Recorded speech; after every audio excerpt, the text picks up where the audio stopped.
KI, bevolking en slimstede in die klaskamer. Die voor- en nadele van KI, wat dan nou kunsmatige intelligensie is, in die klaskamer. Die gebruike waarvoor dit help met lesbeplannings, as ook taalverwerking en grammatika. Om lesbeplannings op kunsmatige intelligensie te doen, is wel nie die beste, omdat dit nie betroubare bronne is nie, en om self lesbeplannings op te stel, gee jou klaar 'n idee wat volgende gaan gebeur. Daarom is ek 'n voorstander om eerder self die tyd in te sit en my lesbeplannings te doen, maar dit help ook daarvoor. Voordele waarvoor kunsmatige intelligensie gebruik word, is vir individuele instruksieprogramme, so hy gee vir jou direkte instruksies wat jy kan doen. Die besparing van tyd vir onderwysers met navorsing, so as jy byvoorbeeld 'n les in die klas doen en jy wil vinnig inligting vir die leerders kry, dan kan jy net op ChatGPT of enige kunsmatige intelligensie jou vraag of iets intik, en dan kan dit vir jou direkte en vinnige navorsing kry, en dan kan jy antwoorde kry op dit waaroor die les handel. Dit help ook om hulpbron toegang te kry na webwerwe en so aan reg oor die wêreld. Nadele van kunsmatige intelligensies is, dit hang af van die beskikbaarheid van tegnologie.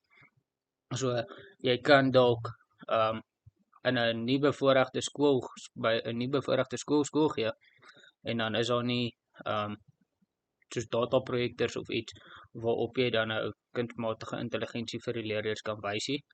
Jy kan ook nie die leerders leer hoe om kunsmatige intelligensie te gebruik nie. Kunsmatige intelligensie is daarvoor bekend om verkeerdelike inligting te gee. So die inligting wat hulle gee is nie betroubaar nie.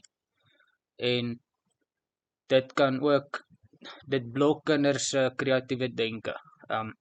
So kinders raak lui deesdae om self te dink oor wat onderwerpe oorhandel en dan navorsing te doen. Nou gaan hulle deesdae net op kunsmatige intelligensie in, en die werk word vir hulle gedoen. Waarom het Indië vir China verbygesteek? Want Indië het minder mense as China. Daar's meer onderwys en werksgeleenthede beskikbaar vir vroue in China. Die ekonomiese groei en stedelike migrasie. Migrasie is mense wat van China na Indië toe gaan, en daar's 'n laer China bevolkingskoers as gevolg van die beleid. So China se bevolkingskoers is baie laer as Indië se.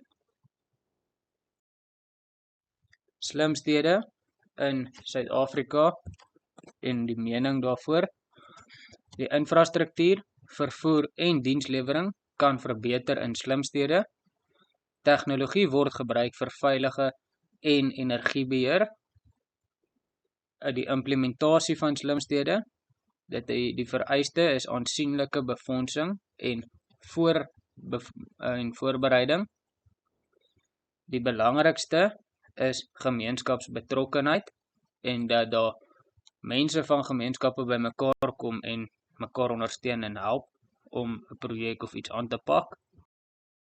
Die speletjie wat jy kan speel in 'n klas, kan jy met Kahoot of iets doen.